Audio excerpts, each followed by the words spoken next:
할렐루야. 한 주간도 평안하셨습니까?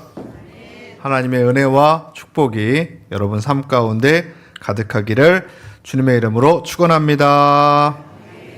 자, 오늘 다윗 말씀 세 번째입니다. 말씀의 제목은 두려움을 이겨내야 하나님이 보입니다. 두려움을 이겨내야 하나님이 보입니다. 자, 오늘 본문의 말씀 먼저 읽어볼게요. 오늘 본문의 말씀 같이 한번 읽겠습니다. 시작. 여호와께서는 나와 왕 사이를 판단하사 여호와께서 나를 위하여 왕에게 보복하시려니와 내 손으로는 왕을 해하지 않겠나이다. 아멘. 자, 오늘 이 장면은 다윗이 그동안 사울에게 쫓겨다녔습니다. 그리고 자신을 죽이려고 했습니다. 절호의 찬스가 왔습니다. 사울 왕을 죽일 수 있는 기회가 왔습니다. 그때 억울함도 있고 분노도 있고 상처도 있지만 다윗은 말합니다. 내 손으로 왕을 해하지 않겠습니다. 내 손으로는 왕을 해하지 않겠습니다. 나를 괴롭히고 죽이려고 하고 못살게 굴던 그 사람에게 복수할 수 있었던 절호의 찬스가 왔는데 내 손으로는 하지 않겠습니다. 자, 이 본문만 읽으면 우린 이렇게 생각할 수 있죠. 다윗 역시 대단한 사람이구나. 나는 용서하라 그러면 참 용서가 힘든데 저 사람은 어떻게 저렇게 용서할 수 있을까? 여러분, 사람은요, 누군가에게 어려움을 당하고 괴롭힘을 당해요. 때로는 나를 누군가가 공격하고 죽이려고 해요. 그러면 밤에 잠이 안 와요. 속이 부글부글. 속이 부글부글. 저거 어떻게 하나. 근데 오늘 다윗은 이렇게 말합니다. 나의 손으로는 왕을 해하지 않겠습니다. 자, 우리가 이 본문만 보면 역시 다윗, 하나님의 마음에 합한 사람 다윗이라고 보여집니다. 믿음의 사람 다윗이라고 보여집니다. 그러나 오늘 이 다윗의 모습이 있기까지 하나님은 이 다윗을 어떻게 훈련시키셨는가? 그 말씀을 통해서 다윗이 변화되어 이 고백을 하는 것입니다. 다윗 역시 우리와 마찬가지로 두려움에 사로잡힌 경우가 많습니다. 삶이 무너졌던 모습도 있습니다. 도망치던 모습도 있습니다. 두려워했던 모습도 있습니다. 그 과거의 모습을 지나서 오늘 내가 내 손으로 왕을 해하지 않겠습니다 라고 하는 고백을 할 수 있었는데 과연 과거의 다윗의 모습은 어떠했을까? 자, 본론 첫 번째입니다. 과거의 다윗의 모습은 어떠했을까? 자, 오늘 읽진 않았지만 제가 성경을 21장부터 볼 건데, 자, 21장 10절 말씀입니다. 21장 10절 말씀 같이 읽겠습니다. 시작. 그날에 다윗이 사울을 두려워하여 일어나 도망하여 가드왕 아기스에게로 가니. 자, 우리가 오늘 읽은 본문은 24장인데 과거에 21장 말씀에 보니 다윗이 사울을 두려워하여 일어나 도망하여 라고 나와 있습니다. 그리고 첫 부분에 그날에 성경은 이 상황 가운데 먼저 그날에 라고 하는 시점을 이야기하고 있죠. 이 그날에 라고 하는 시점이 언제냐? 다윗이 골리앗을 죽인 지 얼마 안 됐습니다. 많은 사람들이 국민적 영웅으로 다윗을 존경하고 찬양합니다. 그때 다윗을 시기한 사람이 있었습니다. 바로 사울 왕이었습니다. 사울 왕은 다윗이 백성들에게 인기를 얻자 다윗의 목숨을 빼앗기 위하여 창도 던집니다. 또한 억울한 누명도 씌우면서 다윗을 죽이려고 군대를 동원합니다. 다윗은 하루아침에 도망자 신세가 되었습니다. 목숨 걸고 충성했는데 다윗에게 돌아온 것은 왕권이 아니었습니다. 사람들의 칭찬이 아니었습니다. 사울 왕의 박수가 아니었습니다. 오히려 죽음의 위협이 다윗에게 있을 그때에, 그날에 다윗의 모습이 어떠했느냐? 사울 왕을 두려워했다라는 겁니다. 여러분, 다윗이 어떤 사람이었습니까? 골리앗 앞에서 당당했습니다. 이스라엘 군대가 다 두려워하고 사울 왕이 두려워하는 그 순간에 내가 만군의 여호와의 이름으로 나아간다 외치면서 골리앗 앞에 당당하게 전진했던 사람이 바로 다윗이었습니다. 근데 그런 다윗이 그날에 다윗이 사울을 어떻게 했다? 두려워하여. 여러분, 얼마 전까지만 해도 다윗은 사람을 두려워했던 사람이 아닙니다. 목숨을 두려워했던 사람이 아니었습니다. 근데 지금 사울 왕이 두렵다라고 성경은 기록하고 있죠. 자, 왜 이렇게 다윗이, 용맹했던 다윗이 하루아침에 사울을 두려워하는 사람으로 바뀌었는가? 자, 이 부분을 해석하려면 그 다음 모습을 보면 되는데, 이 다윗의 행동을 가만히 보면 그 다음에 자신의 목숨을 건지기 위하여 자신의 방법을 사용하기 시작합니다. 이전까지는 하나님의 이름 하나면 충분했습니다. 믿음 하나면 충분했습니다. 그러나 그가 사울로부터 도망하다가 이제 그에게는 거짓말이 난무하기 시작합니다. 21장 8절 말씀, 9절 말씀 같이 한번 볼게요. 21장 8절 말씀 같이 읽겠습니다. 시작. 다윗이 아히멜렉에게 이르되 여기 당신의 수중에 칼이 없나이까? 왕의 일이 급함으로 내가 내 칼과 무기를 가지지 못하였나이다 하니. 자, 다윗이 사울 왕에게 말씀 좀 보여주세요. 사울 왕에게 쫓겼습니다. 도망갔습니다. 근데 아히멜렉 지장 앞에 가가지고 말하기를 내가 지금 칼과 창이 아무것도 없습니다. 왕의 일이 급함으로, 왕이 시켰다는 거예요. 거짓말이죠. 지금 도망자의 신분인데 내가 내 칼과 무기를 가지고 오지 못했습니다. 거짓말을 하고 있습니다. 자, 9절 말씀 보겠습니다. 9절 말씀 같이 읽겠습니다. 시작. 제사장이 이르되 내가 엘라 골짜기에서 죽인 블레셋 사람 골리앗의 칼이 보자기에 쌓여 에봇 뒤에 있으니 내가 그것을 가지려거든 가지라.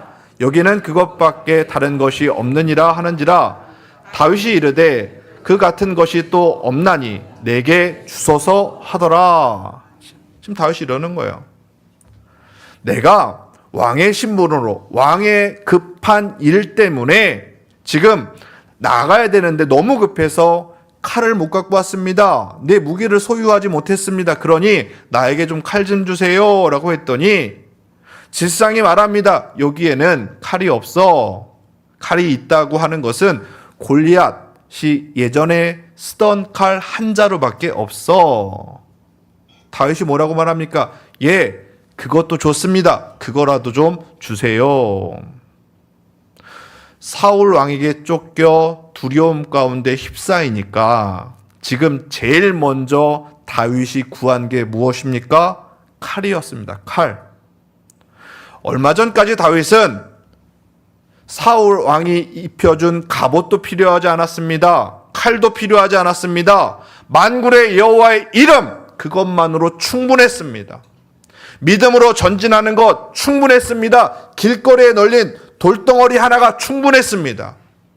두려움에 휩싸이니까 그가 지금 필요한 게 뭐예요? 칼이에요. 칼. 하나님의 이름이면 충분했던 그자가, 믿음이면 충분했던 그가 오늘 사울로부터 도망치다가 거짓말을 하고 자신의 칼이 아닌 골리앗의 칼이라도 필요합니다라고 하며 그 칼을 가지고 도망했다라는 겁니다. 그리고 자, 그 칼을 가지고 어떻게 하느냐? 21장 11절 말씀 보면 이제 가드라고 하는 지역으로 도망하는데, 자, 가드라고 하는 곳으로 도망했을 때 그 가드 아기스 왕의 신하들이 다윗을 보면서 이렇게 말합니다. 11절 말씀 같이 보겠습니다. 11절 말씀 시작. 아기스의 신하들이 아기스에게 말하되 이는 그 땅의 왕 다윗이 아니니까 무리가 춤추며 사울이 죽인 자는 천천히요 다윗은 만만이로다 하지 아니하였나이까 한지라.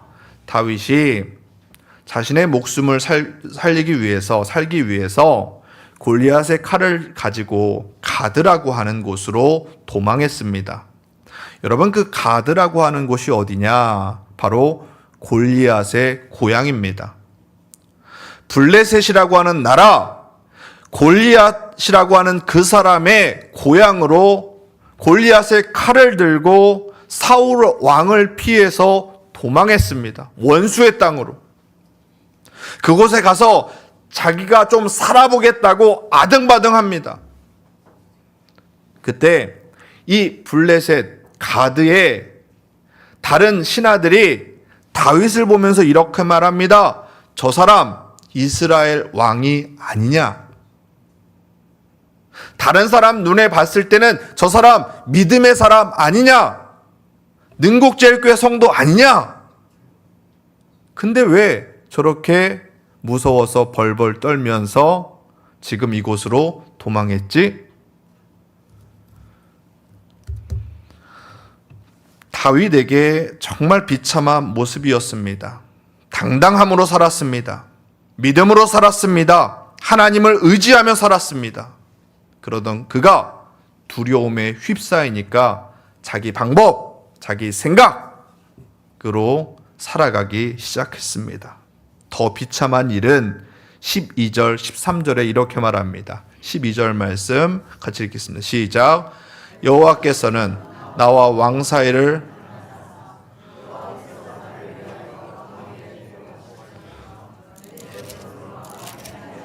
자, 이 본문이 아니고요. 자,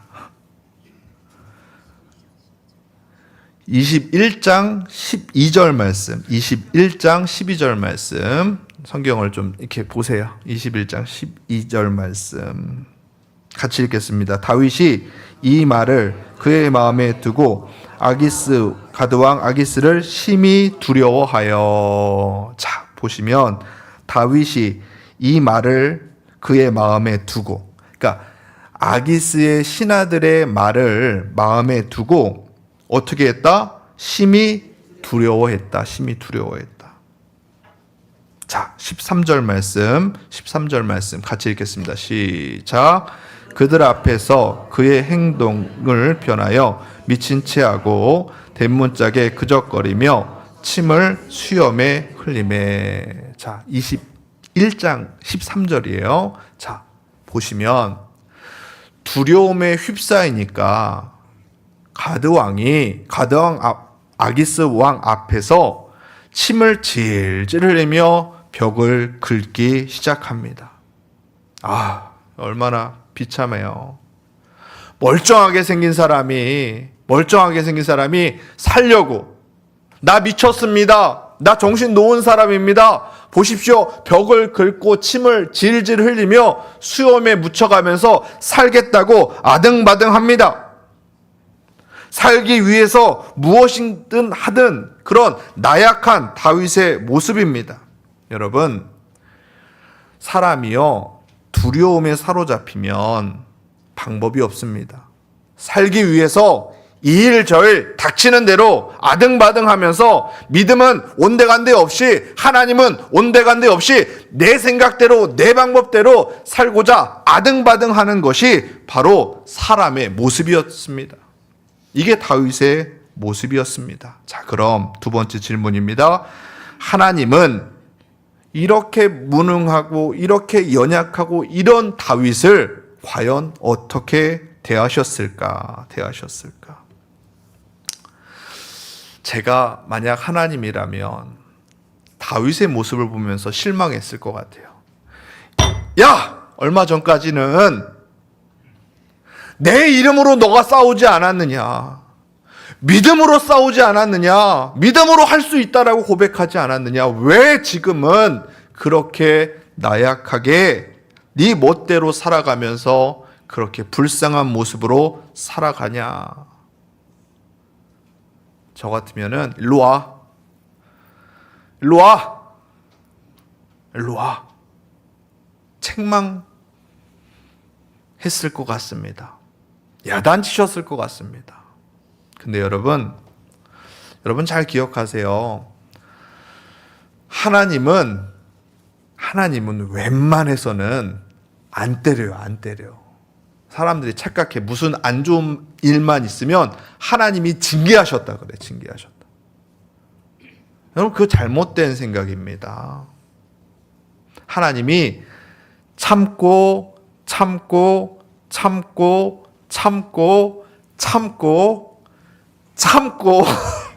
참으시는 분이 하나님이세요. 자, 이런 형편없는 다윗을 하나님은 하나님의 방법으로 회복시키시는데, 자, 22장 1절 말씀, 22장 1절 상반절 말씀입니다. 같이 한번 읽어보겠습니다. 시작. 그러므로 다윗이 그곳을 떠나 아둘람 굴로 도망하매. 자, 도망했어요. 자, 하반절 말씀까지 같이 볼게요. 자, 같이 읽겠습니다. 시작. 그의 형제와 아버지의 온 집이 듣고 그리로 내려가서 그에게 이르렀고. 자, 하나님이 제일 먼저 광야 아둘람 굴에 숨은 다윗에게 누구를 보내셔요? 가족을 보내십니다. 뭐 이렇게 얘기할 수도 있겠죠. 가족이면 당연히 가는 거 아니에요? 아닙니다. 결혼도 했고 다른 가족들 재산도 있고 자녀도 있고 다 있습니다. 때로는 가족이 나를 제일 힘들게 할 때도 있습니다. 아닌가요? 가족이 나를 제일 힘들게 할 때도 있어요. 하나님께서 다윗의 가족들의 마음을 만져주셔서 다윗에게로 가라. 자, 그 다음 말씀을 보면 더 명확합니다. 2절 말씀 같이 보겠습니다. 2절 말씀 시작. 환난당한 모든 자와 빚진 모든 자와 마음이 원통한 자가 다 그에게로 모였고.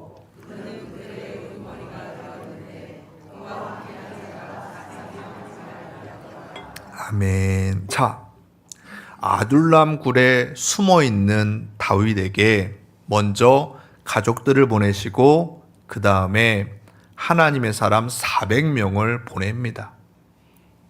근데 본문에서는 환난 당한 자, 빚진 자, 마음이 원통한 자 이렇게 나와 있죠. 이 본문만 보면 이럴 수 있어요. 하나님이 오합지졸을 보냈네.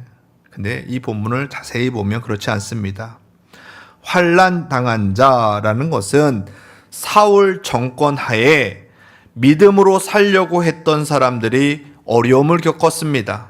그 환난 당한 자, 하나님 앞에 살려고 믿음으로 정권에 대항했던 사람들, 그리고 마음이 원통한 자라고 나오는데 마르 네페쉬라고 하는 히브리어를 씁니다. 마음이 괴로운 사람이에요.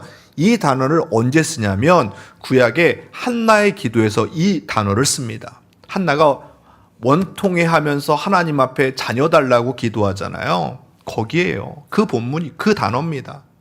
그러니 이 마음이 원통한 자들은 단순히 불평이 많은 사람들이 아니에요. 그들은 하나님 앞에서 하나님의 나라가 제대로 서지 못하는 마음의 원통함을 가지고 기도했던 사람들, 그 사람들을 하나님은 400명이나 다윗에게 붙여줍니다. 다윗은 하나님 중심으로 살겠다라고 하는 400명의 용사가 그에게 하나님은 보내주셨다는 거예요. 자, 하나님의 이름을 가지고 살아야 될 다윗이 두려움에 휩싸여 자신이 그저 살겠다고 아등바등하는 그런 다윗에게 하나님은 징계하지 않으시고 야단치지 않으시고 어떻게 하십니까? 오히려 그가 회복될 수 있도록 하나님의 사람들을 붙여주셨다라는 거예요. 이게 하나님의 방법이에요. 여러분, 오늘 우리 능곡제일교회에 하나님의 사람이 저와 여러분인 줄로 믿습니다. 세상에서 힘들고 어렵고 버겁고, 그래서 내가 그래도 하나님 믿음으로 살아보겠습니다 라고 결단하고 때론 그렇지 못한 삶을 산다 할지라도 하나님은 우리 교회를 통해서 여러분이 회복되기를 누구보다 원하십니다. 하나님의 사람을 붙여주시고 공동체를 이루게 하시고 두려움 가운데 홀로 내버려 두지 않으시고 하나님의 사람들을 다윗에게 붙여주셨다. 이것이 하나님의 방법이었습니다. 자, 그러면 본론 세 번째입니다. 광야에서 다윗이 배운 것이 무엇인가? 자, 오늘 12절 말씀, 사무엘상 24장 12절 말씀, 본문 말씀인데요. 같이 한번 읽겠습니다. 시작. 여호와께서는 나와 왕 사이를 판단하사 여호와께서 나를 위하여 왕에게 보복하시려니와 내 손으로는 왕을 해하지 않겠나이다. 자, 오늘 본문의 말씀이죠. 하나님께서 광야에서 하나님의 사람을 보내면서 다윗을 회복시키셨습니다. 그 회복의 결과물이 바로 오늘 본문의 말씀입니다. 내가 내 손으로 왕을 해하지 않겠습니다. 그때 부하들이 말합니다. 왕이여, 지금이 하나님이 주신 절호의 찬스입니다. 사울 왕을 죽일 수 있는 기회입니다. 여기서 끝내야 됩니다. 그때 그들에게 오늘 다윗은 여호와께서 판단하십니다 라고 이야기해요. 여호와께서 판단하십니다. 왜 그랬을까요? 사울이 불쌍해서요? 사울을 용서하고 싶은 마음이 있어서요? 아니요. 이 본문을 단순히 용서라고 해석하면 답이 안 나옵니다. 이 본문을 좀 깊게 바라보면, 자, 광야에서 다윗이 한 가지를 배웠습니다. 어떤 것을 배웠느냐? 내 인생은 사울이 결정하는 것이 아니다라는 거예요. 내가 지금 두려움 가운데 휩싸여 있지만, 내가 사울 왕에게 쫓겨가고 있지만 내 인생은 사울이 결정한다는 게 아니에요. 내 인생 누가 결정해요? 하나님이 결정하신다라는 것을 이 광야에서 다윗이 배웠습니다. 사울이 아무리 강해도 내 인생의 주인은 하나님이라는 거예요. 돈이 두려워요. 질병이 두려워요. 사람과의 관계가 두려워요. 그러나 그 돈, 그 관계, 그 건강의 문제가 내 인생을 결정한다는 게 아니라는 거예요. 내 인생은 누가 결정하느냐? 하나님이 결정한다는, 하나님이. 다윗이 광야에서 이것을 깨닫습니다. 자, 그 증거가 바로 시편 34편입니다. 자, 시편 34편을 보면 표제어에 이렇게 나왔습니다. 같이 한번 보겠습니다. 읽겠습니다. 시작. 다윗이 아비멜렉 앞에서 미친 하다가 쫓겨나서 지은 시. 자, 아까 가드왕 아기스라고 이야기하는데 또 여기 표제어에서는 아비멜렉이라고 이야기하죠. 자, 다른 사람인 것 같지만 아니, 같은 사람입니다. 애굽의 왕을 뭐라고 하냐면 바로왕이라, 바로왕. 그리고 로마의 황제를 가이사라고 통칭합니다. 자, 문제 하나 낼게요. 조선시대의 왕을 뭐라고 불렀을까요? 신하들이. 맞아요. 전하 그러잖아요. 태조도 전하, 세종도 전하. 그 단어가 바로 아비멜렉이라고 하는 단어입니다. 아기스는 이름이고 그 왕을 지칭하는 단어가 바로 아비멜렉인데, 오늘 시편 34편에 다윗이 아비멜렉 앞에서 미친 채 하다가 쫓겨나서 지은 시라고 이렇게 쭉 나오는데, 자, 9절 말씀에 이런 말씀이 있어요. 9절 말씀 같이 한번 읽겠습니다. 시작. 너희 성도들아 여호와를 경외하라. 그를 경외하는 자에게는 부족함이 없도다. 자, 본문을 잘 보면 다시 한번 본문을 보여주시면 너희 성도들아 여호와를 어떻게 하라? 경외하라. 경외하라. 자, 하나의 본문을 더 볼게요. 사무엘상 21장 10절 말씀. 자, 보면 그날에 다윗이 사울을 두려워하여. 근데 보면 여호와를 경외하라. 그리고 그날에 다윗이 사울을 두려워하여. 우리나라 성경은 다른 단어를 쓰는데 동일한 단어로 히브리어 야레라고 하는 단어를 써요. 그러니까 사울이 두렵다라고 할 때 두려움, 하나님을 경외하라라고 하는 경외하다, 이게 같은 단어. 다윗이 광야에서 바뀐 게 이거예요. 대상이 바뀐 게 아니에요, 여러분. 감정이 바뀐 게 아니에요. 감정이 두려워, 안 두려워, 이런 감정이 바뀐 게 아니라 대상이 바뀐 거예요. 대상이. 그전에는 사울 왕이 두려웠어요. 근데 어느 순간 광야에서 하나님이 훈련시키고 사람들을 보내셔서 그곳에서 기도하면서 살았더니 그 문제가 보이는 것이 아니라 하나님이 보이기 시작했다는 거예요. 여전히 사울 왕은 나를 죽이려고 해요. 하지만 그 사울 왕이 두려운 게 아니라 이제는 하나님을 경외하는 마음으로 그의 마음이 바뀌었다라는 거예요. 여러분, 문제가 있을 수 있어요. 실패의 두려움이 늘 있죠. 제가 무엇인가를 준비해서 이제 한 2주, 3주 뒤면 새로운 주보 나오는데 주보 디자인하는데 오래 걸려요. 저는 뭐 하나 이렇게 준비하는데 좀 오래 걸려요. 막 준비하고 뭐 하고 하는데 늘 걱정, 한편으로 걱정. 성도들이 싫어하면 어떡할까? 무슨 일을 할 때 실패하면 어떻게 할까? 두렵죠. 내 노년에 어떻게 살아가야 될까? 재정적인 문제는 어떻게 할까? 돈이 없으면 어떻게 할까? 직장을 이제 못 다니면 어떻게 할까? 내 건강의 문제가 지금 문제가 생겼는데 이렇게 되면 어떻게 할까? 여러분, 저는 성도님들이 그러잖아요. 목사님 젊잖아요. 젊어요. 한번 아프고 나니까 걱정되더라고요. 아이고, 큰일 났네. 성도들 앞에선 괜찮아요, 여러분. 수술 잘하고 올게요 했는데 밤에 잘 때 아이고, 이거 어떡하냐.